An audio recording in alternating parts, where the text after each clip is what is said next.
So a quick disclaimer as well is because when we're talking about estate planning and wills and trusts and all these things, um, it's a very convoluted topic. It's a lot of information and it can be overwhelming. It really can.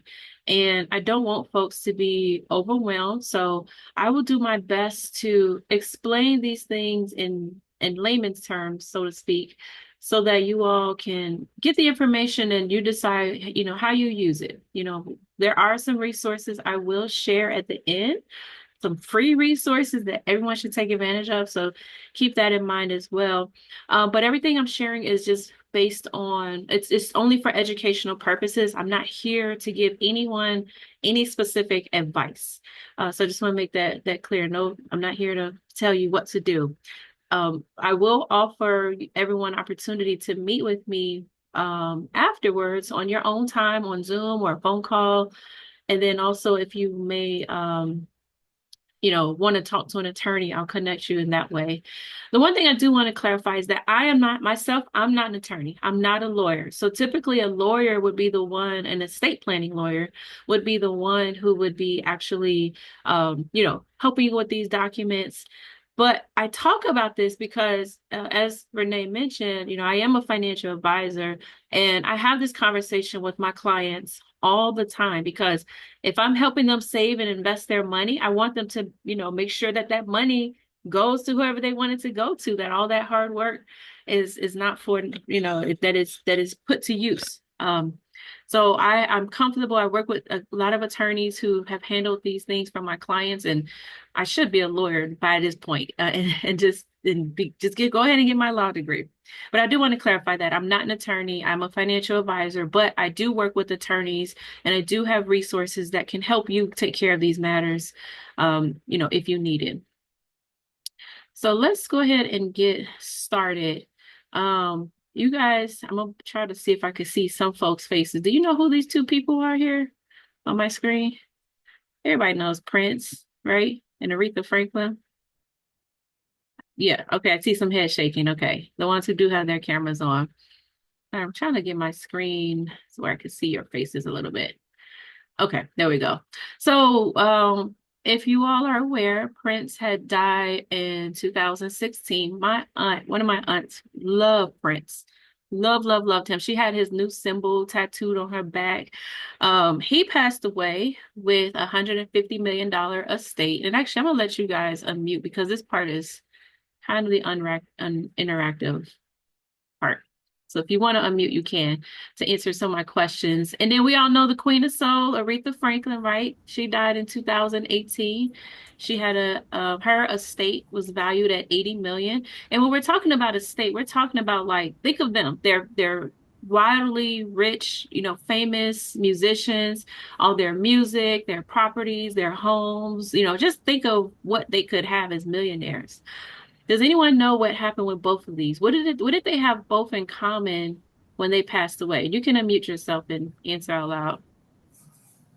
They had people fighting over their estates, basically. Yeah, they were fighting over their estate in court.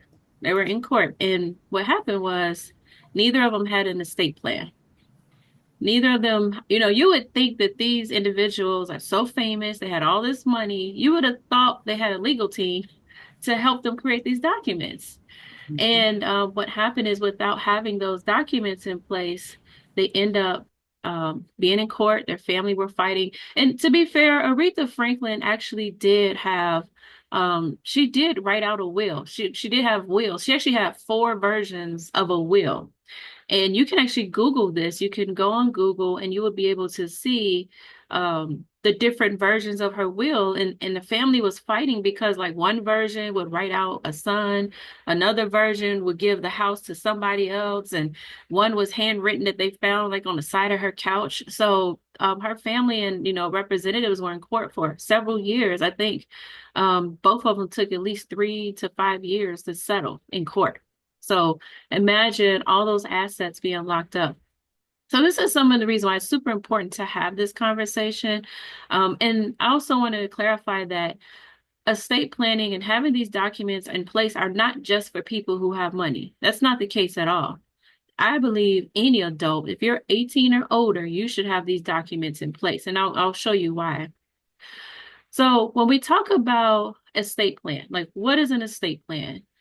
It's a set of legal documents that you put in place, to protect your wealth, protect your family, your legacy, not only for when you pass away, but also if you become incapacitated. So think of a situation of what if I'm in a hospital and I'm in a coma and I can't make decisions for myself? I can't talk for myself. What happens in those scenarios? That's being incapacitated. It's a legal set of documents, and this is where you have your decisions outlined in writing of what I want to happen. What do I want to happen to my money, my property, my assets, um, you know, legacy, whatever you want. Especially you make those decisions of what happens to those things, not only while you are alive, but obviously when you pass away as well. And so one thing too to understand is because we're all across the country, right? And maybe most of you are based in Illinois, but if you're not in Illinois, this it still applies. That this conversation is not specific to Illinois. When you create your estate planning documents, they are based on your primary resident state laws. So just be clear, wherever you primarily live, even if you have homes out of state, you might have a house in Indiana or Florida or anywhere else where your primary residence is where your estate planning documents are based on those laws. Now, you can create your documents to include assets that are out of state, but your primary residence state laws will be the basis used to create those documents. And like Renee mentioned, so for those who joined a little bit late, feel free to put in questions in the chat.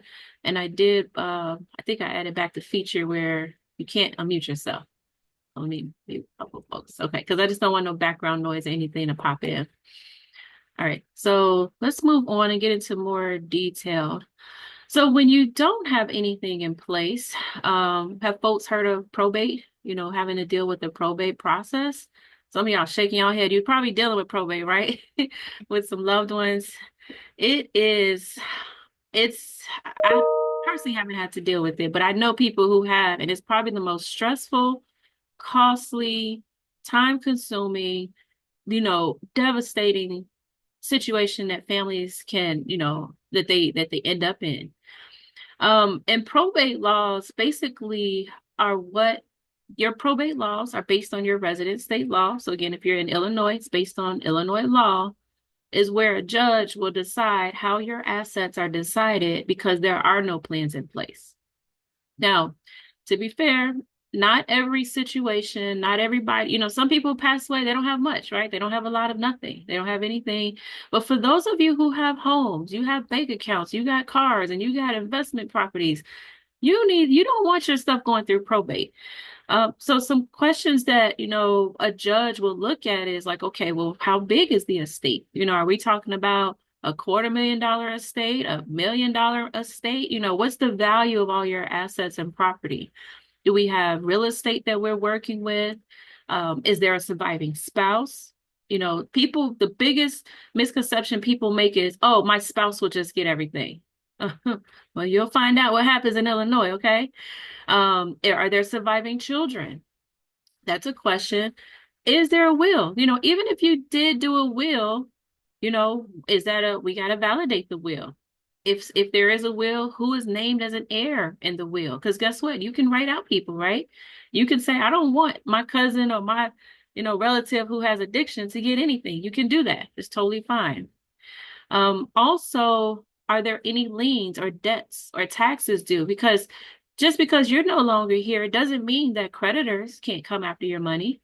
You might want it to go to your children, but if a creditor finds out you passed away, oh, guess what? They can make a claim to your estate and they can get paid. They will get paid first, actually. And anything left over will go to, your heirs. And then in probate, is there anyone who could contest a will? I don't know if you all have heard of any situations where families are fighting, just like Aretha Franklin. Her family was divided and fighting because somebody was contesting her actual will. They were like, no, that's not what she wrote. Or, I've heard of situations where people were like, oh, my dad got tricked into signing something. That's a means for someone to contest it, or I'm not included in it, so I'm going to contest these documents. That can happen in the probate process. So the probate process is your relatives, your loved ones having to go to a judge and a court to get all those legal parameters sorted out so that they can then take over and receive any assets. So that's just high level, what we're dealing with when it comes to probate. And I'll come back to this. I'll come back to this. So just let me get through it again. I got a lot of slides, so let's just get through and we'll go to some questions. So let's talk about a will and trust because these documents are the most commonly heard documents, but I feel like a lot of folks don't understand like how they work, what do they actually protect you from? And I just want to start with the will. And I want to clarify what is a living will versus a simple will? Because all wills are not the same. There's actually different types of wills. And I want you to know what you're talking about specifically. I don't want you to get confused between these two documents because people use the terms and they mix them up, confusing what they actually mean. So let's talk about a living will first. Because a living will, some people say, I want a living will. Well, let's talk about what that is. A living will is also known as an advanced healthcare directive. People think living will is talking about who gets my house. No, this is actually related to your healthcare decisions. A living will is an advanced healthcare directive that says, when I can't make decisions for myself in a medical situation, I've had instructions for my doctors and my loved ones about what I want to happen to me, in the event of like life support, if I'm unconscious, if I have a terminal condition. And I forget to mention this at the beginning. Some of these parts will be sensitive, okay? I understand these. Some of us have had family and friends and relatives who went through this, and I don't want to be insensitive to that. I've seen people get emotional thinking about this stuff because they went through it. It's not fun. So I just want to mention that as well. So your living will is what happens to me, like if I'm in a hospital, things don't go my way and I'm unconscious. I'm in a coma. I can't make any decisions for myself. You might have been in some of those situations where nothing's in writing and the doctor is saying, what do we do? Do we do this surgery? Do we pull the plug? Do we, what's the next step to make here? And so with the living will, this is where you will have in writing, what do I want to happen? What would I choose to happen to me? And what treatments do I want? And these are just some examples of treatments that you can identify. You can say, do not resuscitate me, put me on a ventilator. I want to go on dialysis, put a tube in my stomach to feed me, make sure you continue to give me fluids and medicines, donate my organs. Like you choose those things. And again, I've just seen families. I actually had this happen in my own family where my aunt, she was young. She was in her mid 40s. She had a major stroke. She was completely unconscious, and the doctors were asking my relatives, do they want to do a surgery to relieve pressure in her brain and they said no matter what, she was going to be a vegetable. And unfortunately, she ended up passing away before that decision could be made, but we didn't know, like the family didn't know what to do. So that's what a living will does. You put in writing, what do I want to have done so that your family's not left behind making those hard decisions. So I wanted to just clarify that a living will is not like our normal will. And actually, let me pause. Does anyone have any questions about that? You should be able to unmute yourself if anyone has questions. If not, I'll keep moving. Okay. I don't see anyone unmuting themselves. Okay, let me move on. So let's talk about a simple will. This is actually the will that most people are thinking about, your last will and testament. So your last will and testament is where you have it in writing who you authorize to manage your assets, of your estate and distribute property to your heirs. In your will, your last will and testament, if you have minor children, you'll also appoint someone as a guardian who will be responsible for those minor children. You'll also designate who can close my bank accounts, who can pay my final bill. So I'll go into more in detail about that. But that's what your last will and testament does. So not your living will, which is healthcare related. Your last will and testament is you're actually naming people to manage your affairs after you're no longer here. Let's go into more detail with this. So with a simple will, also again known as a last will and testament, I hope you guys can see this. First of all, it's easy to establish. Most states, you can literally write out your wishes, and I'll kind of give you an outline. You can even handwrite this document. You really don't need a lawyer to do this. These documents are very easy to establish. There's so many templates. I'm going to share with you all a free resource to get this taken care of tonight. Also, a will is only effective at death. A will does not come into play. It does not have no legal authority or power only until that person has actually passed away. A couple of things too, you must sign in your right mind. So you can't be let me just take that back. I remember having a client call me saying, my father has Alzheimer's or dementia. He's going in and out where he knows what's happening, where he doesn't know what's happening. But we need to get this will done. We need to get this will done. I said, whoa, whoa, whoa. Your dad has to be in his right mind. If he's not signing that document and knowing what he's signing, or he's signing it and being forced to sign it, that can be challenged. So that person has to sign in their right mind. And that's why we have witnesses. We have witnesses who will sign that. In your will, you will also list bequests. So a bequest is you're making a specific, very specific direction of what you want to happen with certain property. So for example, a bequest could be, I want $500 out of my bank account to go to my nephew. I want my niece to get all my jewelry. I want my sister to get my couch set. Like that's a bequest, like very specific. What do I want to happen with certain property that I have? And mind you guys, I'm not talking just about money or investments or a house. I'm talking about little things like jewelry and watches and, grandma's dishes, because people fight over that stuff. People fight over these things when people pass away. So you can list out, what do I want to happen so nobody's confused? It's in writing. But the main thing with the will, it does not have to be notarized. That's the biggest misconception. People think if I do a will, I have to take it to a notary and get it notarized. No, you don't need this document notarized. And let me explain what a notary does. A notary doesn't validate your will. They don't say that this is a legal document. A notary's job is only to determine that you are the person who signed that document. That's it. That's all a notary does, is to say, okay, let me see your ID. They making sure you are who you say you are. And they also are making sure that you are in your right mind. They will ask, do you understand what you're signing? You're not being forced. They want to make sure that somebody's not over your shoulder pressuring you. But anyway, a simple will does not need to be notarized. That's why we have, that's why we have two witnesses. So a will, what a will does need are two witnesses to your signature. Now, those witnesses, a couple key things. They both have to be adults. You have to be 18 or older. And it's best that they are not related to you.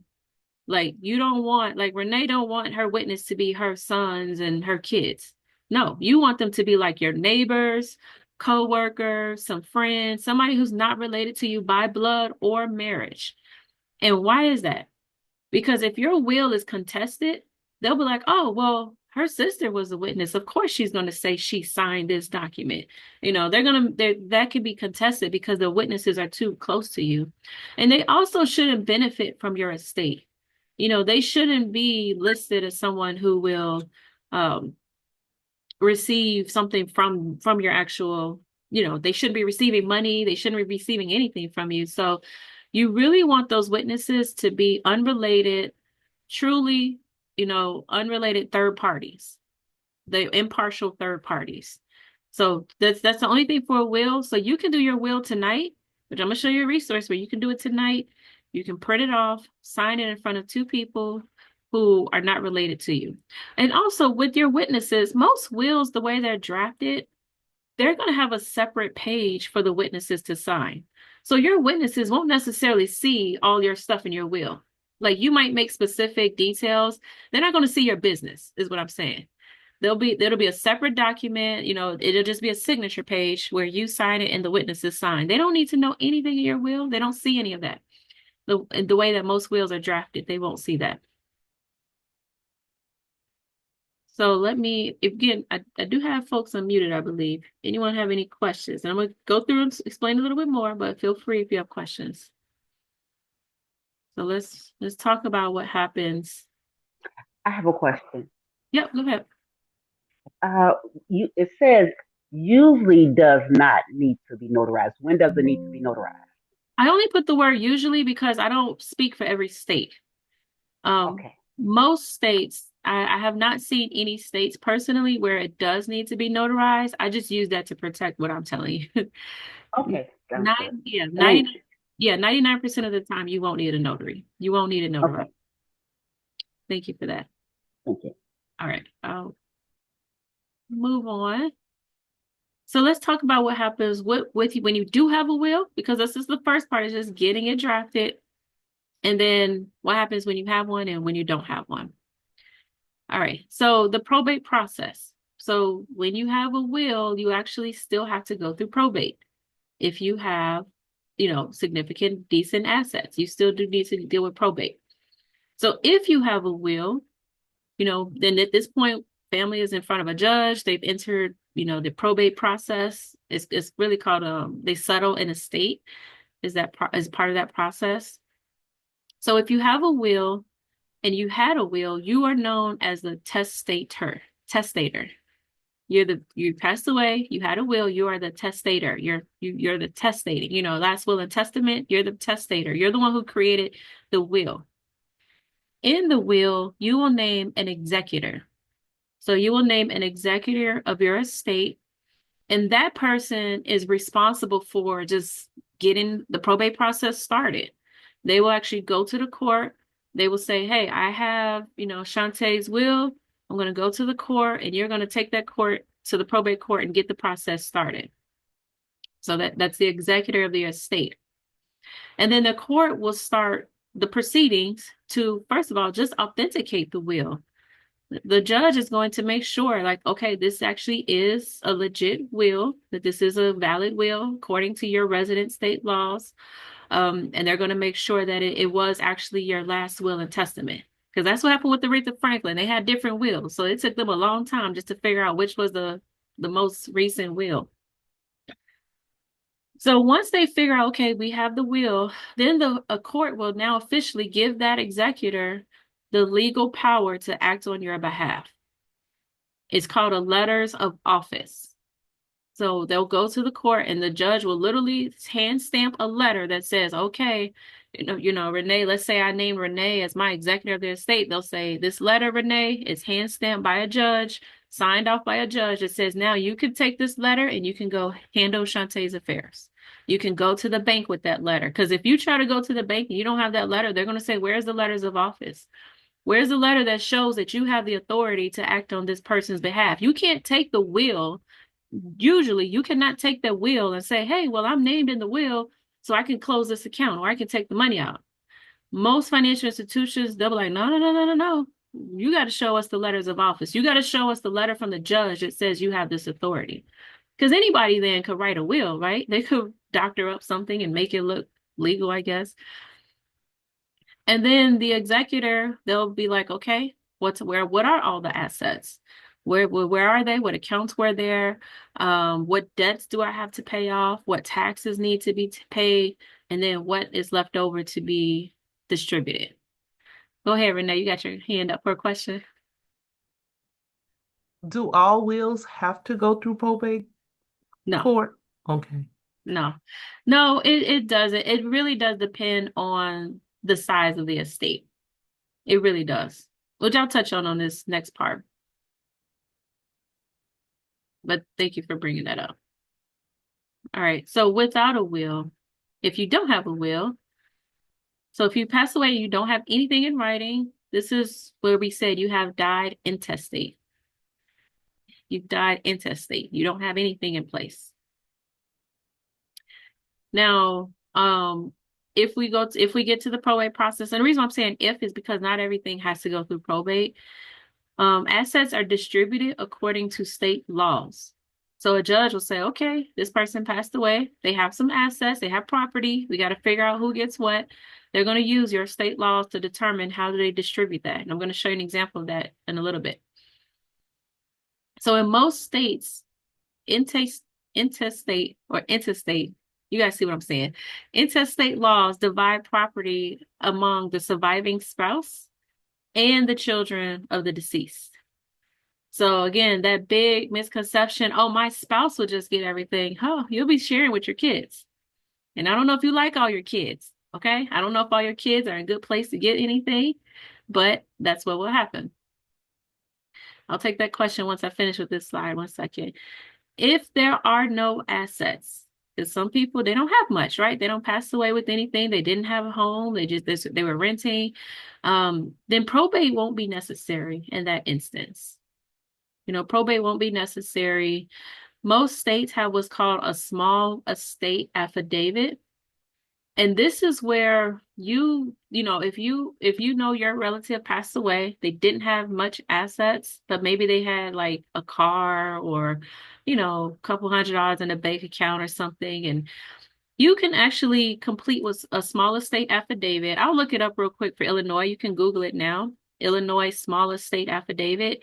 And it's just a document where you'll file it with the state and say that I know that this person passed away. I know that they didn't have, much assets. It's really for $100,000 or less in assets. And then you say that I'll take on the responsibility for making sure that everything is paid off, everything is distributed. So if all your property and assets are worth less than $100,000, and this is specific to Illinois, I don't know about any other states. If in Illinois, if it's less than $100,000, we don't need to go through probate. You really don't even need to file the small estate affidavit, because there's nothing there. There's nothing to distribute. Now, unless somebody's fighting over something, you would probably want to go and file that small estate affidavit. Now, if someone passes and all they had was debt, like credit cards, and they owed a lot of people, that debt dies with them, as an individual, that no creditors can come back and, try to make you pay it because you were their person, you were their girlfriend, boyfriend, or sister, relative. Unless you're co-owner on that debt, nobody can come back and try to collect that money. But again, unless that person has some assets, they will go after it. They'll try to find out if they had any remaining money. But I wouldn't say most people. I see a lot of people who pass away, they just don't have anything. They don't have much. And whatever's left over is just divided with the family. They figure it out. Okay, iPhone, you had raised your hand. You had a question? Hi, I'm Denise. Hi, I have, Denise. I guess now two questions. Let me ask that second one first. You mentioned if you have any debt. If you're considered the executive of an estate, are you responsible for that person's debt? Can they come after you to take care of that debt for them? No. That's my Yeah. no. No, you're not personally responsible for it. Now, your job though is to pay off that person's debt if they have money. And let's be clear, that's only if the creditor has found out that that person died. And Okay. only if they made a claim, because part of the probate process is like a notification where they have to like publish it in a newspaper or somewhere. And Mm-hmm. creditors sometimes find out that way, like, oh, so and so passed away, let's go make a claim. Okay. But no, you're not responsible for it. You didn't sign that loan document. Your job Okay. is just to get things paid off. Okay. That's my first question. My second one, how often should you do a will? I have one, but it's an older one. How often should you update your will? When life changes, that's a great question. So I would say definitely if you move from a state to a different state, like your primary residency has changed, because remember, that's where you live is where those laws are determined. Maybe if you get married, if you get divorced, if you want to update it, if you have new property. So if life, has some significant changes, you do want to update it. You don't want to have one that's outdated and it refers to refers to people who are no longer there. You might want to write people out the will. You can update it as many times as you want. It's not set in stone, but don't do what Aretha Franklin did. Now, nobody knew she was updating her will several times. So just make sure, your executor, they know that, okay, there was an old will. This is the most recent one. Because you will have to share that, with your executor. Let them have a copy of your actual will or know where to find it. A great question. Okay. Any other questions? See, it's good because I know my slides are answering a lot of these questions. All right, so let's talk about what happens in Illinois. This is a cool example of what happens when somebody passes away without a will. What does Illinois look at as far as distribution? So in this example, with Illinois specifically, if you pass away and you have assets, half of it will automatically go to your spouse if you had a spouse. And other half, the other 50% will go to your children, any surviving children, and I believe they include adopted children as well. So we're talking about your biological children, and I believe adopted children are included. So in this example, John passes away. He was married when he passed away, and he had several children and grandchildren. He had 3 children, and then also one of his kids passed away before him, as well as a grandchild. That was a little extra information, but this was just the best image I could find. So he had $100 estate. So as you can see, $50, that $100, 50 of it was split in half and went to his wife, Liz. And then the other 3 children, his 3 children are Bob, Jack, and Kate. 2 of his children were married, but spouses of your children are not considered. It's only your direct 3 children. So the half went to the wife, and then the other half was split between the 3 kids. So that $50, the other half is 50 divided by 3, and each child got $16.50. But in this example, one of his kids had also passed away as well. Kate, she passed away. She was already deceased before the father died. She was married. But in Illinois, your share, if there's a deceased, heir, it doesn't go to their spouse, it goes to their children, if they have any children. So because that daughter, Kate, she passed away, she had 2 children, then her 2 children, which was John's grandchildren, they split her portion equally. So it can get pretty complicated. I mean, this one got deceased people and husbands. So spouses of your children, they don't get anything. I've had that as a big concern. They're like, oh my God, I don't want nothing to happen and my son's wife gets all the money. No, if they have children, then it'll go to, your grandchildren. Let's say there are no children. Then actually, I don't know what happens if there are no children. It might go to either that adult child's estate, or it might pass on to, it might just split from the remaining children. Well, this is where it can get complicated. This was just an example of how money can be split. And this is Illinois. Other states, they might have a different procedure for how they split things. So let's kind of just wrap up about a will. So just a couple key points. Again, it's easy to create. They generally don't need to be notarized. There is no privacy because once probate is started, and this is for those who have to go through the probate process because there's more than 100,000 in assets, specifically in Illinois, people can find out what's in your will. They can go, it's court records, it's court documents. So just like any other court, proceeding, you can go and request, people can find out. I mean, they'll have to know how to find it, but they can get access to it. Again, if there's assets, you'll have to deal with probate. But the real reason why you should have a will is because it gives somebody the authority to handle your affairs after you pass away. Oh, also, only accounts that you individually own are owned by a will or controlled by a will. So like, let's say you have a joint account with somebody. If you pass away, then the remaining of that account will just go to the joint owner. So that joint person will handle it. So only accounts that are in your name attached to your social security number are controlled by that will. It can still be challenged, but it does help avoid family conflict. And I believe at a minimum, every adult, even our 18-year-olds and young adults, everybody should have a will. Everybody should have a will established. All right, let's move on to trust. And in particular, first of all, there's so many different types of trust. I'm only going to be addressing revocable trusts, also known as living trusts, because that's the main 90% of the time, that's the type of trust that you're establishing. And again, if you have questions, just shoot me a holler or raise your hand. All right, so with a trust, this is totally different than a will, also called a living trust. A trust is where you are actually establishing a legal entity that can take action during your lifetime. So the trust it will be in effect while you're alive, but then also when you pass away. So you are in control of your money and belongings when you are alive, when you have the trust, and then you also decide who will get them after you pass away, after you die. So a couple things with trust. If you're establishing a trust, you're not just creating the document and that's it. We're creating a trust because we want that trust to actually own our property and assets.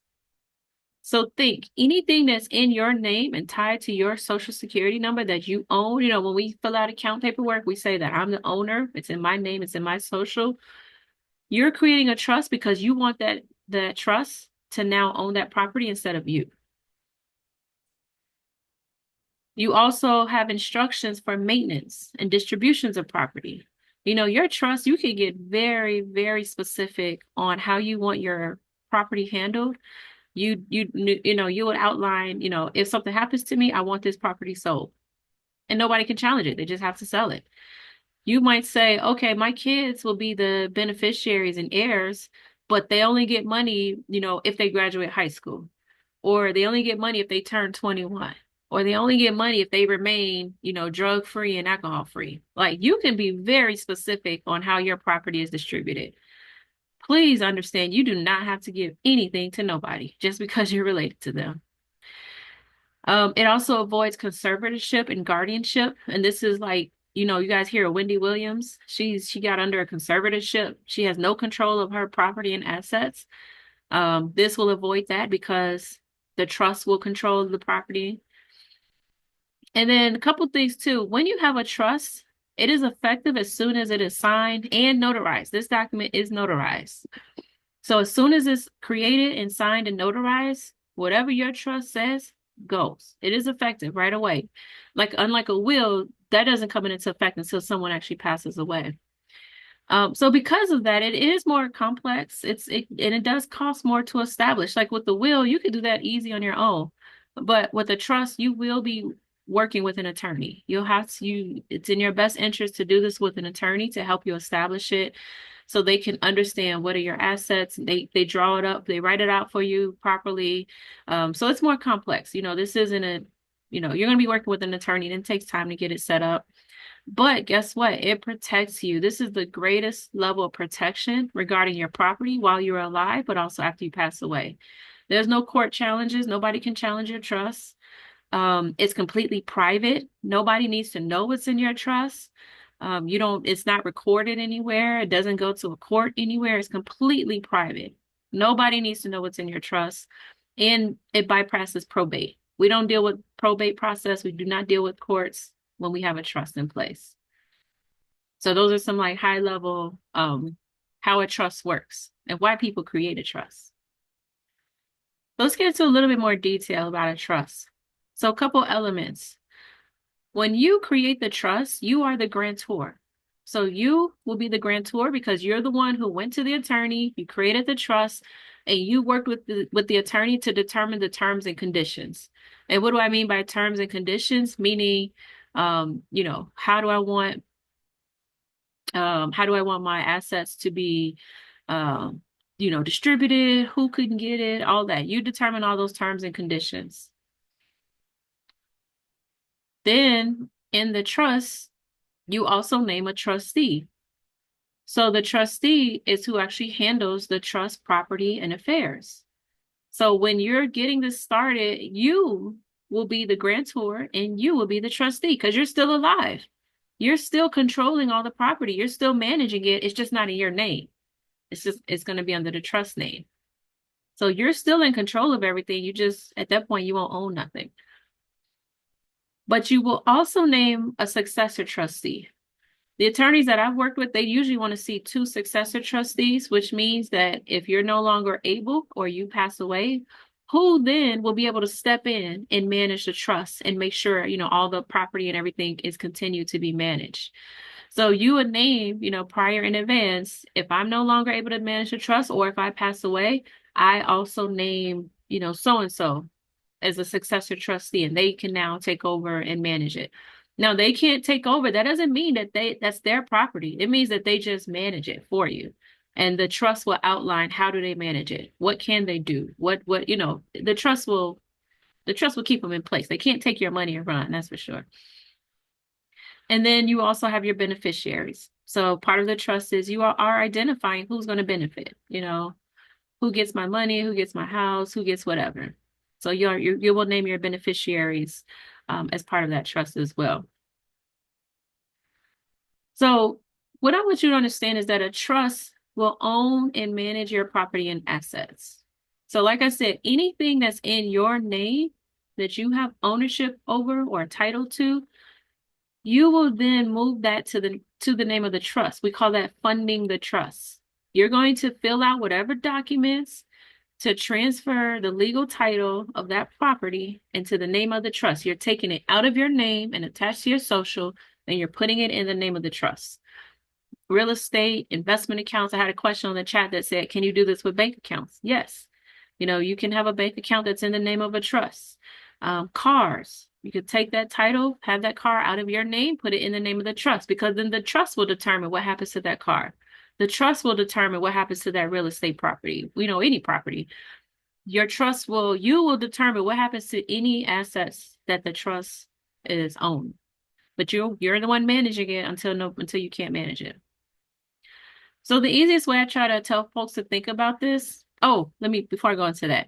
Also, a trust itself, the document can be like 20, 30 pages. It can be a lot of pages, depending on your situation, how much property you have.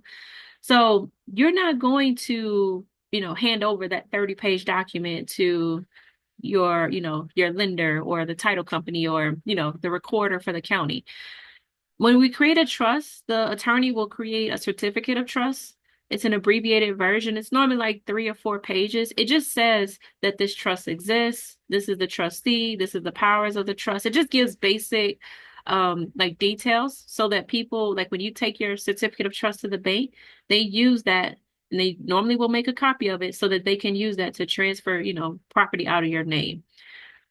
That certificate of trust will also be notarized and signed by you. So you don't never have to share your whole trust document with anyone. You only use a certificate of trust to retitle assets.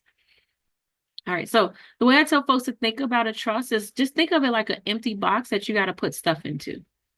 You got to put your bank accounts in the trust name, your car title, the title of your house. You're changing these things out of your name into the name of the trust. Now, you don't have to, but what's the point? What's the point of setting up a trust if you don't do it? Again, it's more than just establishing the document and having the paperwork created. You then need to fund the trust. You got to take that property and asset out of your name and put it into the name of the trust. So think of it like I gotta put something in the trust, because otherwise the trust won't have any power. It won't have control of that stuff. It will not have control of it if it's still in your name. So I try to make that very clear. If that property is still in your name, the trust does not manage it. It's only if the trust owns it and and everything is transferred over. So benefits of the trust is just one, it helps your family out. If you have businesses too, that really helps your partners not having to deal with probate. You have maximum control of your assets. You control everything, but you own nothing because it's not in your name. It's in the name of the trust. You get privacy. You can also change it. So this is the revocable living trust. Revocable means I can change this. Now, irrevocable, irrevocable means you can't change it. When you set that trust up, it cannot be changed. But revocable trust, which again, most people, 90% of the time, they're doing a revocable living trust. You can change it and update it if you need it. Just like the other question, when should I update this? Yeah, if life changes and things happen, Definitely update it. Protects you from creditors and lawsuits. So for example, let's say you were in a bad car accident and it was your fault. They can't come they can't come after assets that are in the name of your trust. Because you were found at fault. You the person. So whatever is in your name is up for grabs, but not your trust, because that trust owns those things. And then avoids conservatorship, like I mentioned earlier. One thing I want to touch on too is that sometimes why do we care about having a trust is because let's say you've amassed some wealth and you have some assets you want to pass on. Did you know that the average inheritance is completely spent within 17 months? So let's say you did pass on some money. If your child or whoever gets it doesn't have like financial knowledge, they can take that money and do whatever they want. And we do find that heirs, they'll blow that money. They will. So that's why some people have in their trust very specific instructions on how much you can get, what lifestyle you can limit, what they get, especially if you're worried about that. Just consider that, in part of your planning. When we think about generational wealth, this is how wealthy people stay rich because they properly plan, they have things in trust, they have plenty of life insurance, and they know how to make sure that stuff passes on. So look at your situation. Everything is unique. You know your people, you know who should get something, who shouldn't, who will do good with it, who wouldn't. But at the end of the day, you're the one who determines how people get that stuff. You create those guidelines, if any, if you want to have any. A question came in on the chat. Is there a monthly or yearly cost to maintain a trust? No. Your only cost will be working with the attorney up front to get it established. And attorneys usually charge, I would say on average, 2 to 4 or 5,000 to get it established. I have a resource that's not that much at all, so I'll share that with you guys in a second. But yeah, it's not like there's no account. Once the document is created, there's nothing you're paying for. It's just created. Go ahead, Renee. You did mention insurance, and insurance policies can be put into the trust. Also, stocks could be the beneficiary for stocks that can be put into the trust as well. So when we're dealing with stuff like that, so the trust would have an investment account, that owns stock. So the trust would have the investment account. With life insurance, you usually make the trust the beneficiary. So if you pass away, that life insurance payout will go to the trust. You'll cash that check in the bank account that's in the trust name, and then that way the trust will continue to manage, that money. So we're making the trust the beneficiary. And yes, I believe trust, you can name it as an owner on a life insurance policy as well. So good question. All right, so let's move on because all right, guys, we're gonna go over a little past 7, okay? Just hold on with me. I got some resources to share with you. I'm looking at the time though. All right, so which one should you establish? At minimum, I mentioned earlier, everyone should have a will, especially if you have minor children. If you're single, like if you're unmarried, divorced, definitely want a will. If you want to give somebody that authority to handle your estate. But the trust itself is where you want to have that property separate from you. You want to protect the interests of children or other beneficiaries. Oh my God, if you have special needs children, absolutely. You need trust to take care of those children. Who will take care of them? And you can even do a special needs trust just for the children or adults, whoever have those special needs. The trust has privacy, and you can avoid probate in multiple states when you have a trust. Like, let's say you have a property here in Illinois, and then you own a property somewhere else. That trust will protect everything, not just here locally in Illinois or wherever you are. So here's a couple questions to consider when you're thinking about putting these things together. First of all, think about, first of all, am I married? Do I have an ex-spouse? Do I have children from previous relationships? Are we citizens of the U.S.? Because that'll make a difference. Do I have to worry about a beneficiary, being affected with government benefits? Like I mentioned, special needs children, they get certain benefits. Do I have children living outside the country? Do I have property on tribal lands? Do I have businesses? Like there's a lot of questions to consider. It's not, straightforward, especially if you have, significant estate. Um, One thing I do want to touch on too is beneficiary designations, because if you have any account that has a beneficiary, those assets pass directly to that beneficiary. You don't have to have a will, you don't have to have a trust. So anything but the beneficiary is listed, they get that money automatically once you pass away. So life insurance policies, annuities, IRAs, retirement accounts at the job, any joint assets that automatically goes to the joint owner, and bank accounts. A lot of times people don't know you can add a beneficiary to your bank account. I would definitely encourage everyone, call your bank tomorrow and say, how can I add a beneficiary to my bank account?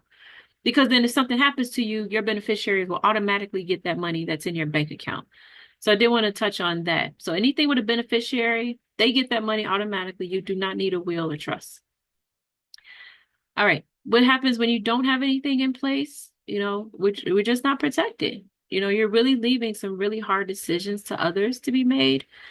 Your resident state law will determine who gets your assets and when they get them. And living in Illinois, I don't want nobody in the state of Illinois to figure out nothing to do with my money. They can't figure out a budget half the time. So that's just my position. You might love Illinois, I don't know, but um, I just don't want the government getting involved in my stuff. That's just my position. And when you go through probate, they will freeze your assets. They'll put a lock on that house so nobody can go to it. They'll put a lock on bank accounts so nobody can access those things. And that can lose the value of assets, especially like it's like an investment account. Oh my God, that thing's just gonna be riding the waves of the market, up and down, up and down. But ultimately, your family will pay. I mean, your family's going to pay an estate planning attorney to go through probate, like $5,000 to $10,000. Easy. When you could have just paid, first of all, you could have did nothing and just got a will in place, or you could have got, paid a couple $1,000s to get a trust. The cost is so much less now versus having your family deal with it later. So when we talk about an estate plan, these are actually all the documents. I only focused on the will and trust tonight, but you will have your living will, power of attorney, financial power of attorney, so someone can handle your financial affairs and help you out with that. Healthcare surrogate designation, HIPAA authorization. This is just you, again, having legal documents in place to give people the authority to step in when they need to. Now, real quick, I do want to go through some resources. So let me stop sharing real quick. And while I'm pulling up this first resource, does anyone have any questions that I didn't answer? Okay. Wait, I have one, Shantae. Yeah. What about if would you need to create a will? I'm assuming you would have to create a will even if you have a trust. Yeah, good question. Most attorneys, when they do the trust, they will create a pour over will. So just kind of anything that's not touched or, missed for whatever reason, the pour over will catch it and it'll basically put it in the trust. Okay. So let me share this first resource. So I have a resource for everybody to get your will done tonight. If you're on a computer, scan this QR code. I work with a company called freewill.com. I have a relationship with, rather partnership, where it's through another partner that I work with called Nationwide. Everybody's heard of Nationwide for insurance. They actually give this resource to me for free as a financial professional, where this company called freewill.com will create your will, your power of attorney, and your healthcare directives for free. Freewill.com. So scan the QR code because it'll take you directly to the website. You have to put in my referral code, which is 26XZI, and my email address, which is on the screen. And again, we'll share this. Renee will share all this stuff with you all afterwards.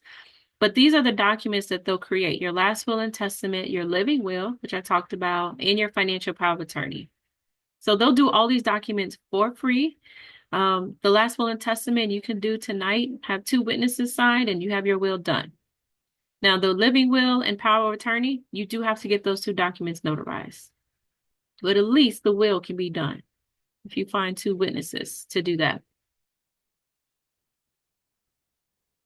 So go ahead and scan those. And then my next resource, so if you're thinking like, you know what, Shantae, I actually probably need a trust. I work with a company also called Inherent Guard Network, where they have a nationwide network of attorneys who will create your trust for you. They charge $1,200. So remember I said if you go to an attorney directly, you're paying $2,000 to $5,000. This company, they charge $1,200. They give you a discount because you're using my resource.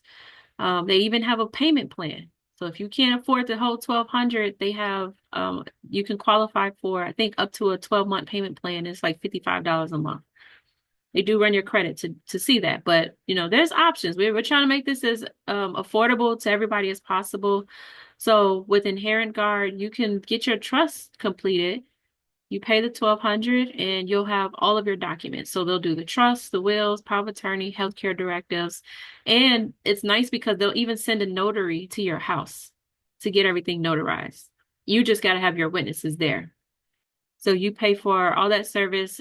They work solely on Zoom, so they don't have an attorney you can go see in person. They do have everything is on Zoom, but if that's something you need help with, I can help you and come meet with you, and we'll meet on Zoom together to take care of that. So that's if you want to trust, just follow up with me or Renee, and we can get that started for you. They also do 30-minute consultations where you can speak to an attorney directly about your situation, and they'll tell you exactly what they need, and they'll get you going on that process. Okay, and the last resource that I want to share is this Legacy and Last Wishes guide. I'm actually going to put this in the chat, and I'm going to pull it up on the screen. This guide, I'm going to pull it up so you'll see. I like it because at the end of the day, you can just start thinking about this stuff. Like, I mean, if you could get it done tonight and start having it all taken care of, great. Here, put this in the chat. But let me stop sharing because I want to show you guys. I think it's just super important to talk to people. Like, start just thinking, like, who do I want handling this stuff? Like, I know I need it, but who should be taking care of these things for me? So this Legacy and Last Wishes guide is where you can just type in information so that someone, if when you're no longer here, you're on your way out the door, you can just put all your information in one place so that your family knows what things you have, where to go, how to find your accounts. I'm just going to scroll through a couple of pages. I love this note in the beginning. It says, with great care and appreciation, I pass on this guide to help bring a small source of comfort and ease during the time of my passing. As you will be expected to make many decisions at this time, I've done my best to make them for you. Over the following pages, I've detailed financial and other important information to help you carry out my wishes. So this in itself is really, really nice because you're going to share and give this to someone where, your personal information, where can they find your social security card, your birth certificate, if you had a spouse, if you were previously divorced, did you have military service? Has anyone went through, somebody passed away trying to find all this stuff? It's hard trying to locate it. You don't know what to put in the obituary. Like, what school did they go to? Okay, here we go. Tax records. Where are the location of the documents? I see people who've had boxes and boxes. Like, I know grandma has this stuff. We just can't find it. So this would kind of help your relatives find that information and have everything in place. So this is where you'll say, yes, I have a will, I have a trust, and it's all typable. So you can just actually, if you're good with computers, you can actually just type this in, or you can print it out and you can name, you can put here, who did I put? Where did I keep that will? Where did I keep the trust? So people can find those documents. This is my insurance information. So if you need to get, life insurance claims going, these are my financial accounts. So this is something that'll be helpful if you do your will to hand over to your executor of the estate, because they're the ones who are going to be, handling all this stuff. So you're kind of helping them find and give this information to them. And you don't have to give it to them right away. You don't have to share it. I mean, it's all your business. But maybe, let them know, hey, this piece of paper, I have it filled out, and tell them where it is. Tell them where it's located. So anyway, you have that in the chat box. I don't want to go through the whole thing. You can take a look at that. And then I think I got one more thing to share. Oh, last thing, my last slide, and then I'll shut up. And the last thing I just encourage people is just write out those wishes.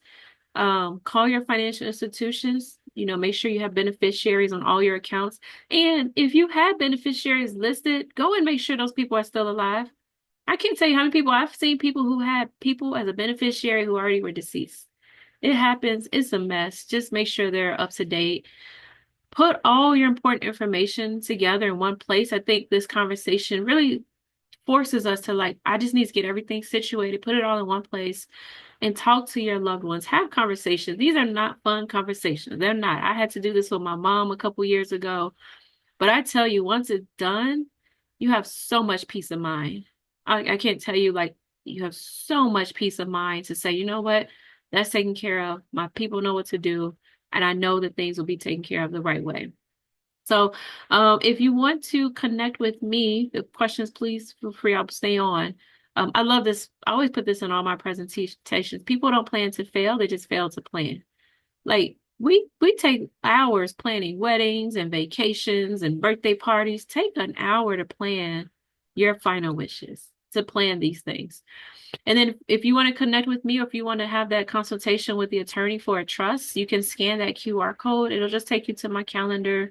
30 minutes. There's no cost to meet with me or have a conversation. You might have a situation you want to talk about personally or with the attorney. Just scan that QR code and you can meet with me. And again, Renee will share my information out for anyone who wants to connect. So that's it.